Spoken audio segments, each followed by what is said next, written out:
दोन भावांचं अपहरण करत 4,10,00,000ची खंडणी मागणाऱ्या 5 आरोपींना अटक करण्यात गुन्हे शाखा युनिट 1च्या पोलिसांना यश आले आहे. सुटका करण्यासाठी पोलिसांनी सातपूरच्या नागरे चौकात सापळा रचून आरोपींना बेड्या ठोकत एकाची सुखरूप सुटका केली आहे. या प्रकरणी पोलिसांनी आरोपी विरोधात सरकारवाडा पोलीस ठाण्यात गुन्हा दाखल केला. राकेश सोनार, सुनील चव्हाण, संभाजी कवळे, वेदांत येवला, प्रशांत सूर्यवंशी अशी आरोपींची नावे आहेत.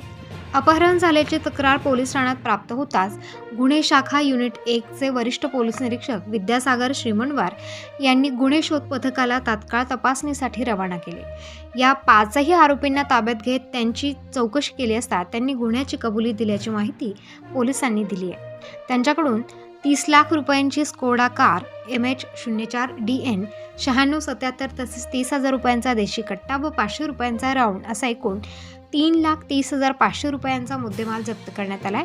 सदर गुन्ह्याची उकल अवघ्या 24 तासात केल्याने नाशिक पोलीस आयुक्त संदीप कर्णिक यांनी नमूद पथकाला बक्षीस व प्रमाणपत्र देऊन सन्मानित केले आहे. प्रबंधभूमी महाराष्ट्रासाठी प्रकाश बागुल, नाशिक.